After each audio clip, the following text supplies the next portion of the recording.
자기는 칭찬의 말을 듣기를 원하면서 다른 사람을 칭찬하는 데 있어서는 인색합니다. 그래서 이 언어라고 하는 거는 기술이 좀 필요해요. 그러니까 배워야 된단 말입니다. 좋은 말을 배워야 되고 좋은 말을 전할 수 있는 것이 돼야 돼요. 이런 거를 할 수 없으면은 좋은 말을 듣기를 원하면서 좋은 말을 못 해주는 거예요. 칭찬 듣기를 원하면서 칭찬을 해주지 못하는 겁니다. 그게 왜 그런가 하면은 이 마음에 어렸을 때부터 들었던 것들이 쌓여서 그래요. 예. 자기가 아픈 말, 힘든 말, 어려운 말, 그런 말들을 마음에 품고 있기 때문에 자기가 생각하고 말을 할 때는 퉁명스럽게 말하고 지적하게 되고 책망하게 되고 직선적인 말을 하면서 오히려 자기는 그런 말을 듣기를 원하지 않아요. 그게 바로 인간의 양면성이라고 할 수가 있습니다. 칭찬받기 원하면서 칭찬을 해주지 못하고, 격려를 받기 원하면서 격려를 해주지 못하고, 좋은 말을 듣기를 원하면서 좋은 말을 해주지 못하는 거. 이게 왜냐하면 어렸을 때부터 훈련이 되어 있지 않아서 그런 겁니다. 그래서 책도 많이 읽고 그 책에서 양식을 삼아서 이 언어에 대한 수나 교육이 필요하다 그래요. 말 잘하는 것도 기술입니다. 독선적인 것이 아니라 상대를 배려하고 상대에게 힘을 주고 용기를 주고 칭찬도 해가면서 꼭 필요한 거를 해줄 수 있는 거. 이게 바로 기술이에요. 그래서 저는 이 언어라고 하는 것은 수단이거든요. 하나님께서 서로의 관계와 서로의 이렇게 주고받는 관계를 형성하기 위해서 하나님께서는 이 수단으로 언어를 주신 거예요. 그런데 그 수단을 잘 사용해야 됩니다.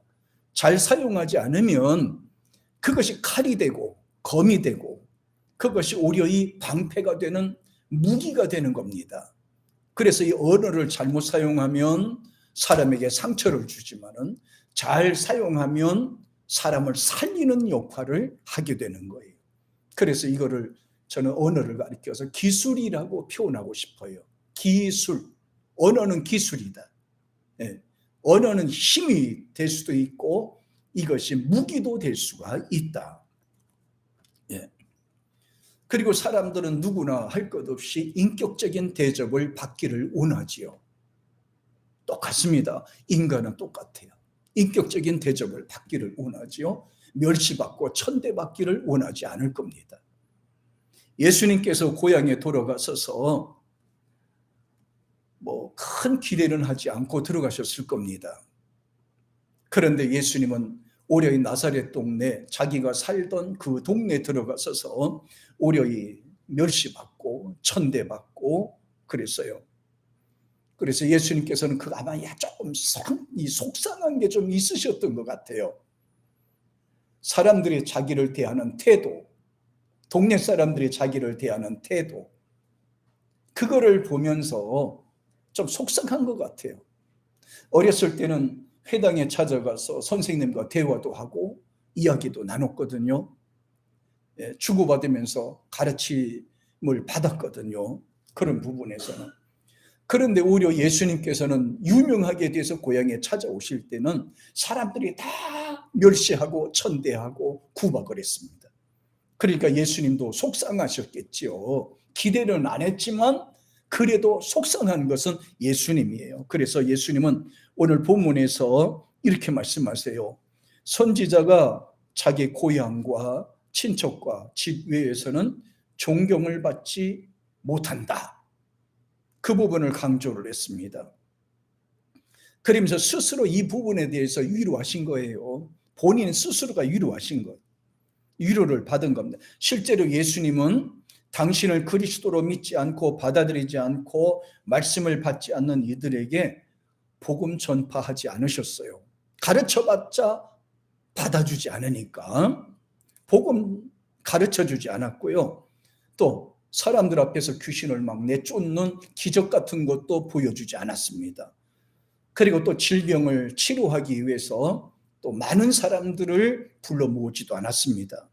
그냥 예수님께서는 소수의 사람만, 눈앞에 있는 몇 사람만 그냥 안수해서 고쳐주고 자리를 뜨셨다고 되어 있습니다. 예수님은 권능이 많으세요. 창조주이기 때문입니다. 하나님이시기 때문에 능력이 많으십니다. 그런데 예수님을 믿지 않고 받아들이지 않고 동조해 주지 않는다면, 말씀을 듣지 않는다면 예수님께서는 기적을 베풀지 않으셨어요. 응답해 주지 않으셨어요. 그리고 또 사람들에게 열연하지도 않으셨어요. 그냥 툭툭 털고 일어나서 자리를 뜨셨습니다. 예수님은 당신을 간절하게 필요로 하는 사람에게 찾아오셨습니다. 힘들어서 도움을 요구하는 사람들에게 찾아오셨습니다. 도움을 필요로 하는 사람을 주님은 찾아오셨습니다. 갈급한 사람을 주님은 찾아오셨습니다. 주님의 도움을 절대적으로 필요한 사람을 주님은 찾아오셨습니다. 그리고 고쳐주셨습니다. 그리고 치료해 주셨습니다. 그리고 함께 해주셨습니다. 위로해 주셨습니다. 말씀을 전해 주셨습니다. 당시 예수님은 기적을 보여주셨지만은 믿지 않는 사람들을 이상하게 여기셨어요. 자기들은 능력을 베풀지 못하면서 능력을 행하는 예수님에 대해서 이상하게 생각했지만은 믿지 않았습니다. 놀라기는 했지만 받아들이지 않았습니다. 오히려 그 분야에 대해서 예수님은 신기해했어요. 이중인격적인 인간의 모습을 보고 예수님께서는 신기해하셨어요. 겉으로는 그런 듯 하지만 속으로는 아니고요. 겉으로는 따라주는 척하지만 속으로는 불신하고 의심하는 사람들에 대해서 이상히 여기셨더라 성경은 기록하고 있습니다. 예수님을 믿지 않는 자들 가운데서는 절대적으로 기적을 행하지 않으셨습니다.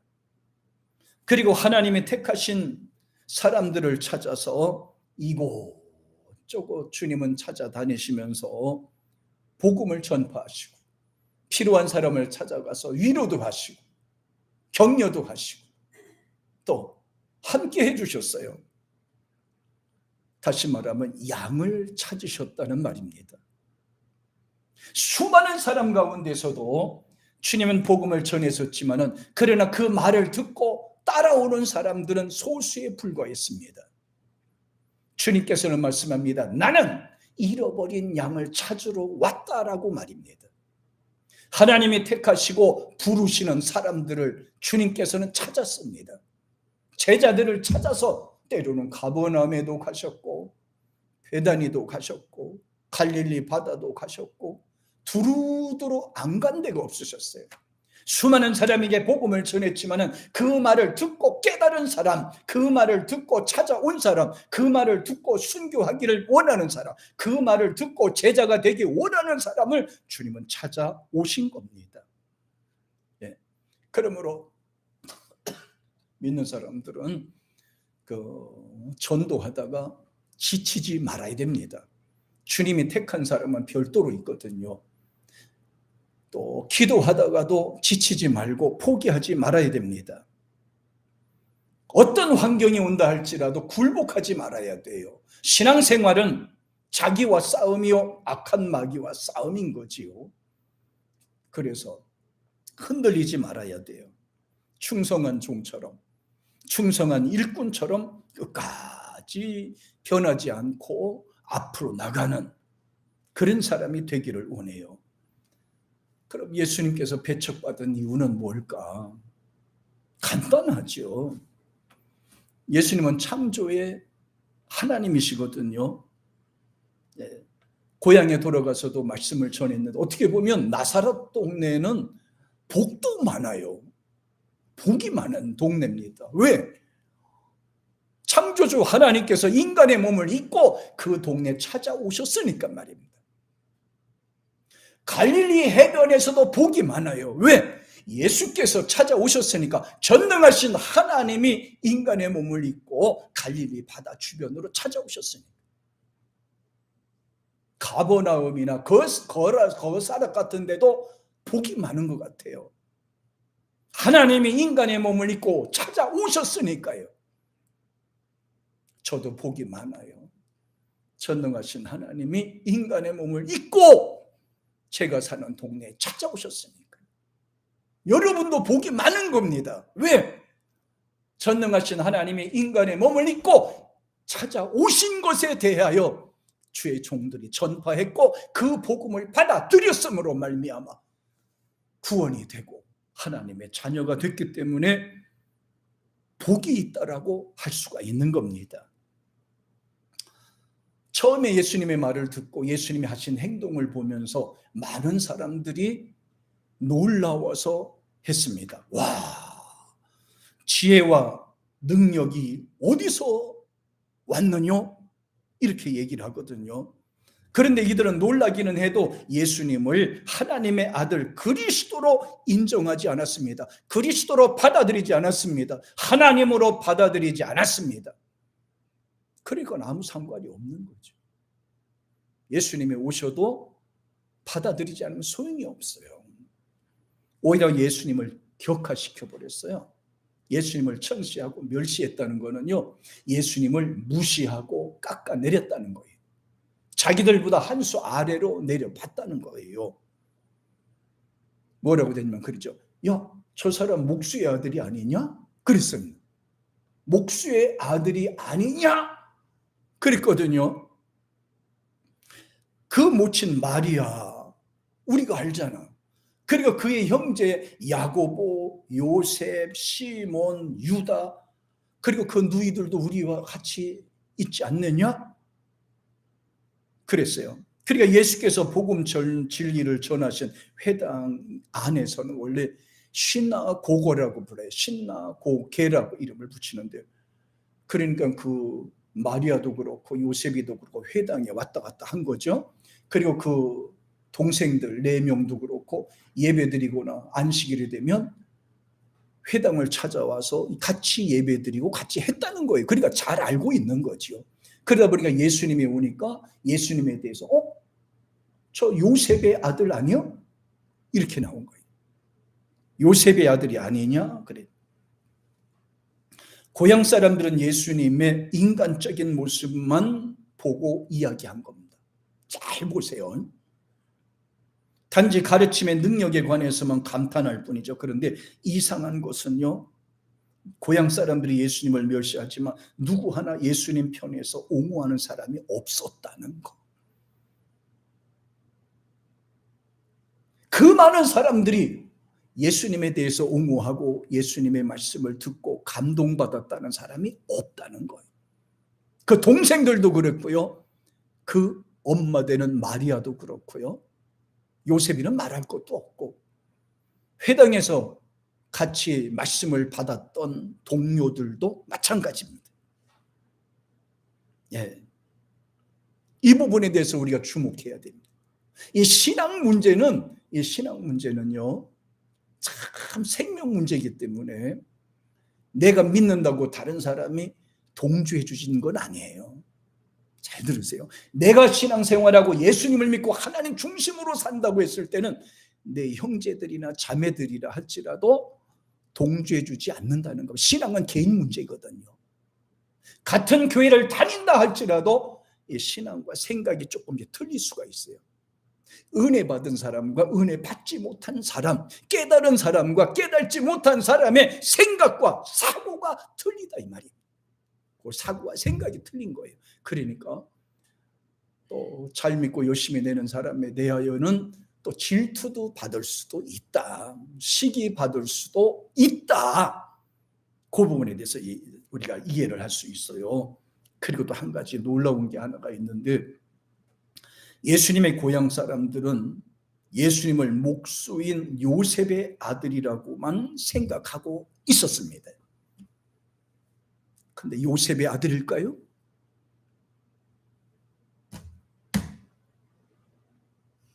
진짜 예수님이 요셉의 아들일까요? 아닙니다. 아니에요. 요셉의 가뭄을 이용을 했지만은 요셉의 아들은 아니죠. 아들이라고 칭했을 때는요, 혈육을 통해서 자식이 나와야 자식이라고 하는 거지, 아버지라고 하는 거지요. 예수님께서는 요셉과 아무 상관이 없어요. 성령으로 말미암아 마리아를 통해서 잉태하고 태어났단 말이에요. 그러니까 왜 요셉이가 아버지가 되냐고. 안 되는 거잖아요. 네, 안 되는 거잖아요. 성령으로 잉태해서 태어난 거예요. 그러니까 하나님께서는 마리아를 도구로 사용하신 거고요. 요셉의 가뭄을 도구로 사용한 거란 말이에요. 다윗의 후손으로 그 가뭄을 활용을 하신 거지 요셉의 아들로 안 왔다 이 말이에요. 하나님께서 그렇게 할 이유가 없잖아요. 혈육으로 왔으면 예수님은 신성이 아니지요. 예, 신성이 아니시지요. 그냥 인성으로만 갖고 계신 분이죠. 그럼 죄인이 되는 거예요. 요셉의 혈육을 통해서 예수님이 태어났다라고 한다면은 예수님도 똑같이 죄인으로 태어난 거란 말이에요. 그런데 예수님께서는 혈육으로 태어나지 않고 성령으로 태어나셨어요. 성령으로 태어나셨기 때문에 예수님은 죄 없이 세상에 태어난 겁니다. 이게 인간과 예수님이 다른 모습이 된 겁니다. 동네 사람들은 예수님을 뭐라고 그랬어요? 요셉이 아들 아니야? 이렇게 얘기했단 말이에요. 예수님의 인성만 생각했지 신성에 대해서 이해를 못해서 그래요. 굉장히 중요합니다. 하나님께서 육신의 모습으로 오시기 위해서 요셉과 약혼하고 육체 관계를 아직 갖지 않은 마리아의 몸에서 성령으로 잉태되었고 단지 요셉 가뭄을 사용했다는 사실을 알아야 돼요. 예수님은 인성만 있으신 것이 아니라 신성이 있으셨는데요. 어떻게 돼서 신성이 되느냐? 성경에 보면 분명히 증거하셨는데요. 요한복음 20장에 보니까 이건 도마가 직접 증거했어요. 도마가 직접 예수님에 대해서 사람이 아닌 하나님으로 증언을 아주 직접 하셨습니다. 20장 28절 한번 보겠습니다. 도마가 얘기한 거예요. 부활하신 예수님에 대해서 이제 어떻게 하나 한번 보세요. 자, 같이 시작. 도마가 대답하여 이르되 나의 주님이시요 나의 하나님이시요. 요셉의 아들 같았으면 이렇게 할 수 있습니까? 이렇게 할 수 없죠. 요셉의 아들이 아니라 성령이 하나님께서 성령으로 말미암아 마리아를 통해서 잉태하셔서 죄 없는 가운데 태어났다 이 말이에요. 혈육으로 오신 것이 아니라 이 말입니다. 말씀이 육신이 돼서 이 땅에 오셨습니다. 그래서 도마가 부활하신 예수님을 보고 이렇게 고백하는 겁니다. 나의 주님이십니다. 나의 주님이라 이 말은 예수님을 3년 반 동안을 예수님을 쫓아다니면서 배우고 해서 진짜 그분이다 이 말이에요. 나의 주님이 그분이란 말이에요. 나의 주님이시네요 이 말이에요. 나의 주님이시네요 이렇게 얘기하고 그 뒤에 이렇게 표현합니다. 나의 하나님이시니이다 그랬잖아요. 나의 주님은 나의 하나님이다 이 말입니다. 내가 따랐던 그분은 곧 나의 하나님이다 이 말입니다. 예수님께서는 3년 반 동안 제자들을 다니시면서 훈련도 하시고 가르치기도 하시고 함께 해주셨거든요. 3년 반 동안. 그러다 예수님이 딱 운명하시고 무덤 속에 갇혔을 때 그때는 모든 제자들이 다 낙심하고 참 힘들어했습니다. 예수님이 3년 반 동안 쫓아다니다가 갑자기 끊어졌으니까 이거 다시 또 뭐 고기 잡으러 가야 돼. 다시 또 직장을 찾아가야 돼. 이거 도대체 어떻게 살아야 될지 깜깜했거든요. 자기의 모든 것을 투자해서 예수님을 따랐거든요. 근데 예수님이 십자가에서 죽으셨으니까 막막한 겁니다. 이렇게 끝났으면 그냥 다 없어졌죠. 근데 예수님이 죽은 지 3일 만에 부활하셨어요. 그러니까 도마가 이야기하는 거 맞아요. 나의 주님 맞아요. 손가락 여기 보면 손바닥 보면서요. 못자국 보고 옆구리에 창자국 보고요. 이걸 보고 그래요. 맞아요. 나의 주님 맞아요. 나의 주님 맞아요.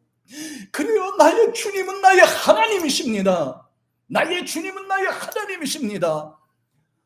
그러니까 나의 주님, 내가 믿었던 예수님은 하나님이시다. 이렇게 지금 고백하고 있는 거예요. 그러니까 예수님께서 여기서 꼭 한마디 해주셨죠. 예수께서 이르시되, 야, 너는 나를 본고로 믿느냐? 보지 않고 믿는 자가 복이 있다 그랬어요. 너는 꼭 봐야만 믿느냐? 보지 않고 말씀을 듣고 믿는 자는 또 복이 있단다. 복이 있단다. 네, 이 대단한 말씀이죠. 빌립보서 4장 19절에 보면 또 이렇게 말씀하세요. 빌립보서 4장 19절에 보면, 자 볼까요? 4장 19절 한번 보세요. 시작. 나의 하나님이 그리스도 예수 안에서 영광 가운데 그 풍성한 대로 너의 모든 쓸 것을 채우시느니라. 여기서 보면 하나님께서 예수 그리스도 안에서 계셨다 이 말이에요. 그러니까 사람의 육신, 예수 그리스도란 그 육신 안에 하나님이 그 안에서 오셨다 이 말이에요. 역사하셨다 이 말이에요. 나의 하나님이 그리스도 예수 안에서 그랬잖아요. 예수 안에서 하나님이 역사하셨고 그 안에서 함께 하셨고, 그래서 예수님 말씀하기를 아버지가 말하니 나가 말하고 아버지가 일하니 나도 일한다, 이렇게 말씀하셨던 겁니다. 그러면서 예수께서는 전능하신 하나님이 인간으로 오신 바로 그분이에요. 그래서 예수 믿는 자는 하나님을 믿는 것이 되는 거고, 예수를 본 자는 하나님을 본 자가 되는 것이고, 하나님의 은혜는 곧 예수를 통해서 우리 가운데 오신 겁니다. 예수 믿는 것은 하나님을 믿는 것이 되는 거예요. 예수의 은혜를 받고 예수 믿고 사는 것은 하나님을 믿고 사는 것과 같이 되는 겁니다. 얼마나 중요합니까? 그러니까 사도 바울은 하나님 곧 우리 아버지께 세세 무궁토록 영광을 돌릴지어다, 그 부분을 강조했습니다. 디모데후서 1장 6절에 보면, 그 뒤에 보면은 또 이렇게 말씀하세요. 1장 6절에 보면, 보십시다요. 사람은 겉모습이 육체 덩어리가 중요한 것이 아니고 그 속성, 그 안에 역사하는 하나님의 성령이 얼마나 중요한지에 대해서 여기서 얘기하는 겁니다. 1장 6절 보세요. 병들어서 골골하는 디모데에게 사도 바울이 이렇게 말합니다. 시작. 그러므로 내가 나의 안수함으로 네 속에 있는 하나님의 은사를 다시 부릴 듯 하기 위하여 너로 생각하게 하노니. 자, 그러면서 하나님이 우리에게 어떤 마음을 주셨느냐? 7절에 보세요. 시작. 하나님이 우리에게 주신 것은 두려워하는 마음이 아니요 오직 능력과 사랑과 절제하는 마음이니. 그러므로 너는 내가 우리 주를 증언함과 또는 주를 위하여 갇힌 자 된 나를 부끄러워하지 말고 오직 하나님의 능력을 따라 복음과 함께 고난을 받아라. 그러니까 우리 안에서 우리에게 평안을 주고 우리에게 믿음이 생기게 하고 하나님을 찬양하게 하고 기도할 수 하려고 하는 그런 마음을 주신 그 영, 하나님의 성령이 우리와 함께 하고 있다 이 말입니다. 그리고 우리 속에서 우리가 기도하게 하고 은혜도 충만하게 받게 하고 하나님 은혜 가운데 살도록 그렇게 만들었어요. 그러니까 하나님께서는 예수 그리스도 그분 안에 오셔서 복음을 증거하고 또 하나님의 영광을 드러내도록 그렇게 하신 겁니다. 복음을 증거하도록 그렇게 하신 거예요. 그런데 동네 갔으니 이게 믿어지지 않죠. 지금도 보면 믿어지지 않는 분들이 많을 거예요. 하나님의 성령이 동정녀 마리아를 통해서 잉태하여 예수를 낳고, 그러니까 이거를 부정하면 이단이 되는 거예요. 이거를 부정하면 이단이 되는 거예요. 그러면서 예수님이 말씀하세요. 어쩔 수 없이 이 부분은 이제 믿지 못하니까 선지자가 자기 고향과 자기 집에서 존경을 받지 못하느니라, 그 부분을 강조했어요. 심지어는요, 나사렛 동네 회당에서 말씀을 가르칠 때입니다. 누가복음 4장 29절에 보면은 예수께서 안식일 날 회당에서 이사야서를 강해를 하셨는데 듣는 사람들이 화를 나고 막 이렇게 해서요, 예수님을 동네 밖으로 쫓아내버립니다. 근데 동네 밖으로 쫓아내는 걸로 끝나는 게 아니라요, 예수님을 강제로 붙잡아서요, 높은 언덕에 올라가서 낭떠러지다가 밀쳐서 죽이려고까지 합니다. 그게 바로 누가복음 4장 29절 바로 그 부분에서 나오는 구절이에요. 그러니까 동네에서 쫓아내는 것만 뿐만 아니라 동네 밖에 있는 언덕에다 밀쳐서 죽이려고 했기도 했습니다. 여기에 누가 동조했어요? 그 동생들도 동조한 거예요. 고향 사람들이 동조한 거예요. 어렸을 때 같이 생활했던 그 사람들이 동조한 거예요. 청년들이 동조를 하고요. 예수님께서는 하나님의 본체입니다. 그러니까 다 알고 계시니까 예수님께서 언덕에 이렇게 밖으로 나가면서 슬게 빠져서 그냥 빠져서 나가버리셨죠. 때가 안 됐으니까, 십자가 지실 때가 안 됐으니까, 예수님이 십자가 지려고 오셨지 뭐 언덕에서 떨어져 죽으려고 오셨어요? 아니잖아요. 그러니까 예수님은 누구다? 하나님이시다. 하나님의 본체시다. 보세요. 빌립보서 2장 6절 한번 보세요. 그 앞에 우리가 아까 잠깐 읽었는데요. 자, 빌립보서 2장 6절 한번 보세요. 자, 여기 한번 보세요. 예수님께서는 이런 분입니다. 2장 6절에 시작. 그는 근본 하나님의 본체시나 하나님과 동등됨으로 취할 것으로 여기지 아니하시고, 그래 인간적으로 왔을 때도 그분은 하나님이신데 하나님의 본체로 오셨는데 인간과 뭐 어떤 위에 있거나 이렇게 오지 않고 오히려 동등됨으로 취하지도 않고 밑으로 오셔서 섬기러 오셨다 이 말이에요. 야, 대단하잖아요. 하나님이 이 백성들을 섬기러 오셨다는 거예요. 그리고 제자들을 바로 씻어줬다? 대단한 겁니다. 야, 그래서 예수님 보고 사도 바울이 이 말씀하신 거예요. 5절에 보니까 그러니까 예수님 마음을 품어야 예수 사람이 되는 거예요. 보세요. 같이 시작. 너희 안에 이 마음을 품으라. 곧 그리스도 예수의 마음이다. 그러니까 예수님의 마음을 품어야 예수의 사람이 되는 거란 말이에요. 예수님과 같은 마음을 가져야 예수 사람이 되는 겁니다. 예수님께서는 자기를 비워 종의 형체로 이 땅에 오셔서 사람들을 섬기고 죽기까지 자기를 낮춰서 세상에 사셨던 겁니다. 그래서 실제적으로 고난을 받으시고 배척을 받으셨어요. 그 이유는 바로 저와 여러분은 모르겠어요. 저 때문에 예수님께서 배척을 받으시고 고난을 받으시고 죽으신 것 같아요. 여러분은 모르겠어요. 나 때문에 그래요. 나 때문에. 나 때문에. 이사야 53장 4절과 6절에 보면 그는 실로 우리의 질고를 지고 우리 슬픔을 당하였거늘 우리는 생각하기를 그는 징벌을 받아서 하나님에게 맞으며 고난을 당한다 하였노라. 그가 찔림은 우리의 허물을 인하며 그가 상함은 우리의 죄악을 인함이라. 그가 징계를 받음으로 우리가 평화를 누리고 그가 채찍에 맞음으로 우리가 나음을 입었도다. 우리는 다 양 같아서 그릇 행하여 각기 제 길로 갔거늘 여호와께서는 우리 무리의 죄악을 예수에게 담당시키셨도다. 그러므로 예수를 믿는 자는 그를 통해서 죄사함 받고 하나님의 자녀가 되는 은혜를 받게 된 겁니다. 놀랍지 않아요?